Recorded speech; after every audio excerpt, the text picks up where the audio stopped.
Hello and welcome to a very special How I Paint Things. Now it has been 10 videos. I managed to get through 10 of these before reaching this one without painting a Space Marine. So I'd like that to be recognized. Here we are, number 11. We're going to go ahead, we're going to paint a Space Marine. Now I'm going to show you how to dry brush highlights onto a Marine. This can work with just about anything, but the hard armor plates on these guys makes this a really good technique. Now it's a little bit different from edge highlighting, and it is going to be a little bit different from how we'd normally dry brush, because you want this to be slightly tidier than it would be otherwise. You might notice, especially as you're just getting started, that there is this weird sort of attitude towards dry brushing in some circles, where it's seen as kind of a basic technique, or it's seen as, not as good as edge highlighting. And frankly, that can just get out. I'm not about that life. If you are painting your models and you're putting them on the table and you're proud of how they look, bonus. Okay, that's what matters. And for your first miniatures, dry brushing is a really simple technique to teach you how paint moves, brush control, and some of the basics of layering, because we are going to go up through a series of colors. So if anybody tries to tell you that you can't dry brush a Space Marine, you tell them they're wrong. And then we're going to show them how to do it, okay?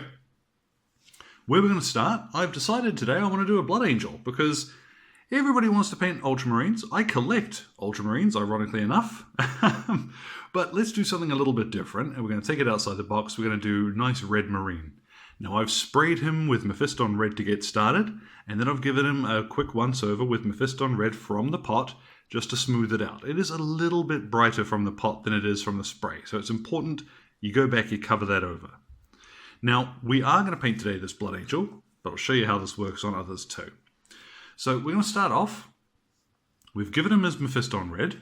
We're then going to give him an all-over wash of Reikland Flesh Shade. Now, I'm going to use this rather than not Cassandora Yellow. What's the other one? Carroburg Crimson. Because this has a slightly darker finish. Carroburg Crimson's a lovely red, but it's not going to give me quite enough contrast with the red that the Marine already is. I'll just move that out of the way. So I want that more contrast. Reikland Flesh Shade's going to give me that. I could use, if I wanted to paint a darker Marine, say I was doing Blood Ravens or something, I would use Agrax Earthshade instead, and we'll see why when we get to that.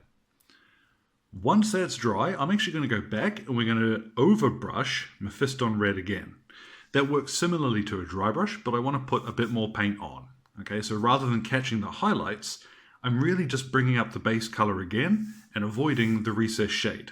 Okay, that's going to be sort of the two most important parts. That's going to lay down the base color for what I'm doing. Then we're going to dry brush the edges. Okay, we're going to try and fake the edge highlight. First with Astartes Red, and then with Riser Rust. Now, does this work for other colors? Yes, it does. For example, here's how I paint my Ultramarines.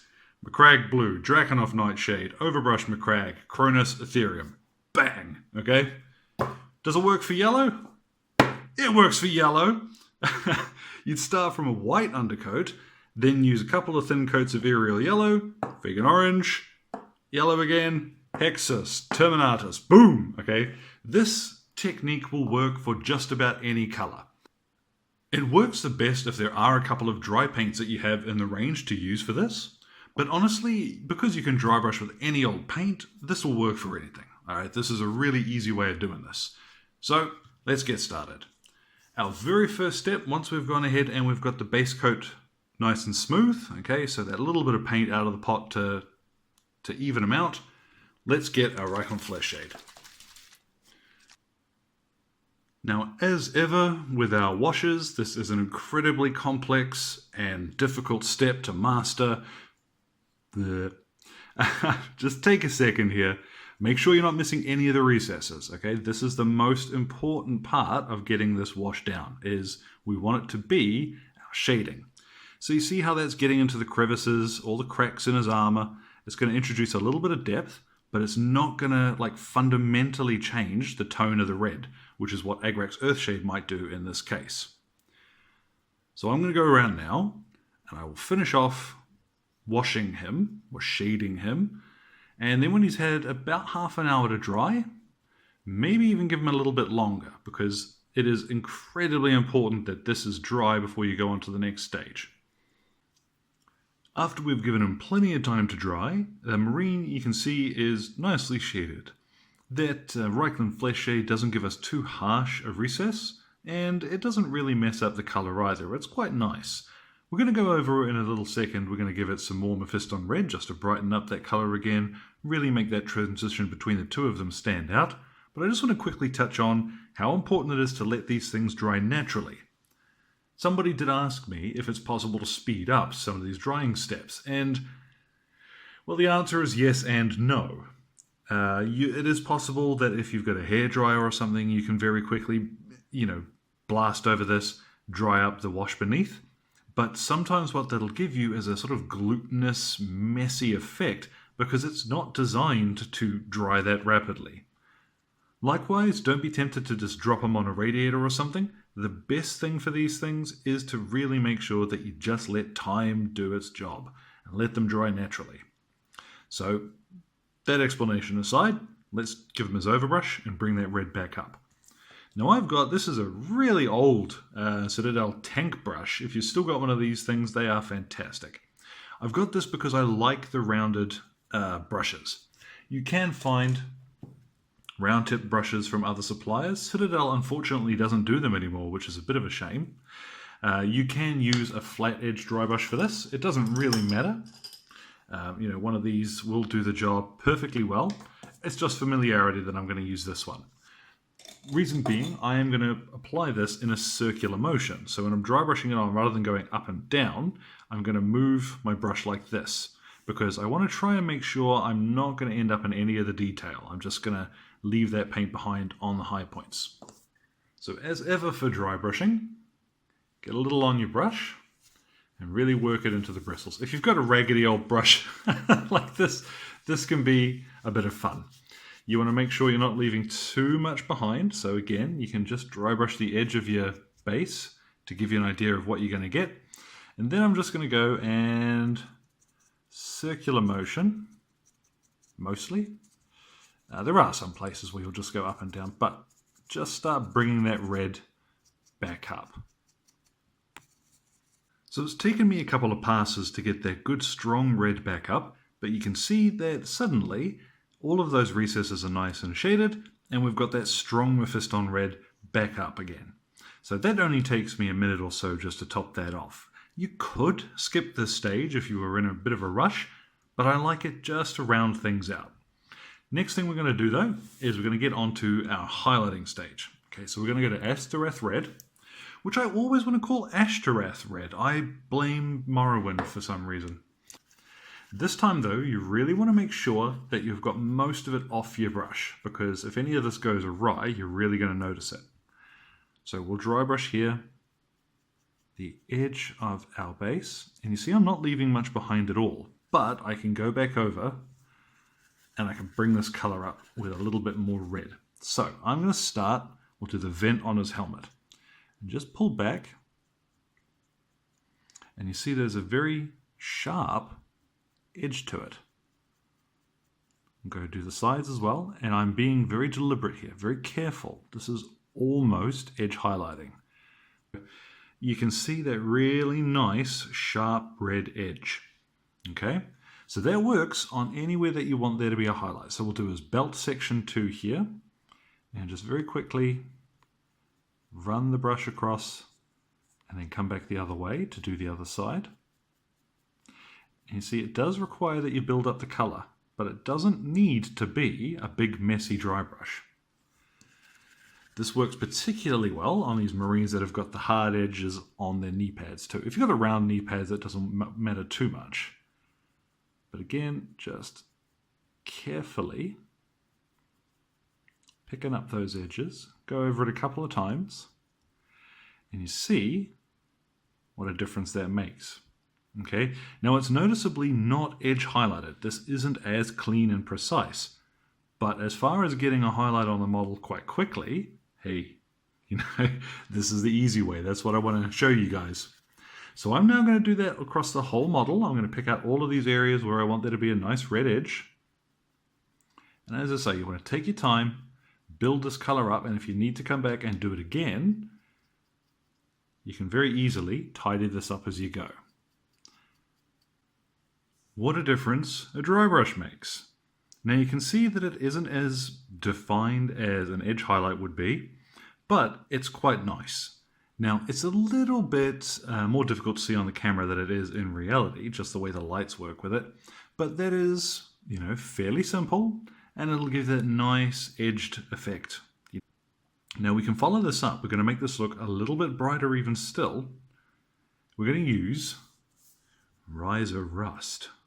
Now you could use Kindle Flame, but it's a little bit chalky, I find, once you've gone with the Astartes Red. So I'm going to use Riser Rust instead.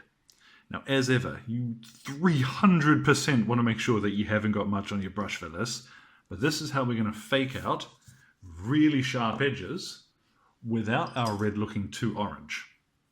So I'm going to go right down to the little base brush I turned into a dry brush for this one, because I want a lot of control on this. You can use the small dry brush still, but I like to be really precise because we are only going to target this to a couple of spots.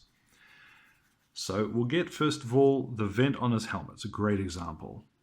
And just a fraction of this stuff right at the corners. And you see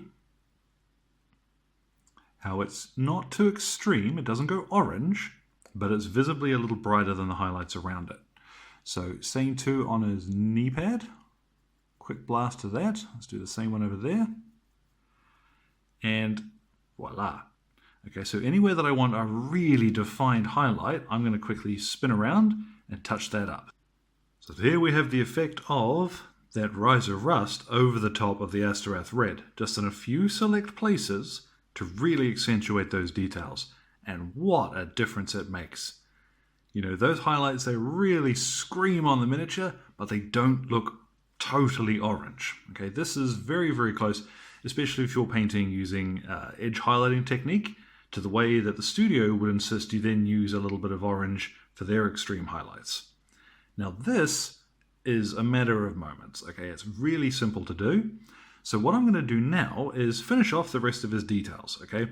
The armor itself at the moment is done, but I want to finish off the rest of the model just so you can see how it looks in context. Once I finish that, I'm going to show you one last step to really make these dry brush marines look the business. Now that I've quickly finished off all of the other details, you can see what a difference it makes when that armor is, as I say, in context. Now, I haven't really gone to town on much of the detail. For example, with the Blood Angels, they're a fairly simple color scheme, but the same principle applies for any of the other chapters or any other miniatures you might want to paint using this technique. It does matter how it looks when it's finished. So what I could do now is go ahead and put the transfers on, base them up and put them on the table. But there's one last thing that I want to show you. You've applied the decals you're going to use, if any, and now it's time for that last step to bring all of this together and really make it shine. Well, not shine, because we're going to use matte varnish. Now this is Vallejo's matte I'm going to use for this. The reason why is this doesn't dry to a true and crazy matte. This is actually just off a satin varnish. It's quite pleasant, it looks really good when it's on, but this is actually going to bring all of this red tone together and really make a big difference. So same as always, you want to water this down a little bit to about the consistency you would paint it on, and it is going to look like a nightmare going on, so bear with me, because as ever, you might think I've gone insane and that I have designs on making your miniatures look terrible, but I promise you that is not the case. This will look cracking when he's finished. So we're going to go around and I am just going to put this varnish on. Make sure that it doesn't pool anywhere too conspicuously. Now it looks horrendous going on, but while it's still wet, what you can do is just get a little brush which is slightly damp. You don't want it wet, and just go around to anywhere that this is collecting a bit too much that you're not keen on. And you can just quickly draw it away. You know, like for example in the corner here, I'm just going to suck some of that out. And you can do this anywhere that you think it's going to dry a little funky, but it's important that you do this while this stage is still quite wet. So I'm happy that that is completely covered. And I'm going to let him dry. He's going to have a good long time to dry. I'm probably going to leave him for about half an hour. And there we have the end result once that varnish is dried. And what a difference that makes. You can see how it smooths everything out, because what it's doing is actually changing the surface of the miniature so that the light reflects from it differently. Whereas previously there might have been that little bit of chalkiness to the model, instead what we've got now is a single smooth surface that the light will all refract from properly. So it gets rid of that chalkiness, and it blends together those colours that much nicer. So especially from the front here where you've got these knee pads, you can see how much of a difference that varnish really makes to the finish. On top of which, if you've done your decals underneath of this, it keeps them safe while you're playing your games. So, I mean, there's one or two little bits that aren't quite dry yet, but the overall effect is there. And wow, that is, I mean, I love doing my Marines this way. Especially he's going to be a member of a 10-man squad. And when 5 squads are on the table and they're all going to look like that, you know, you're off to a winner. So I'm going to go ahead, I'm going to base him now, and I'll get a picture of him so you can see how he is when he's all finished. But that is the basics of how I dry brush my Marines. As you can see, it's just a little bit of preparation, a little bit more careful than you would be if you're doing, for example, Imperial Guard or anything with a natural surface to it. But that's the results that you can get. So I hope you guys have found something useful there. If there's any tips or tricks you haven't noticed before, feel free to get in touch with any questions. Just drop them in the comments. And as ever, guys, enjoy the rest of your day.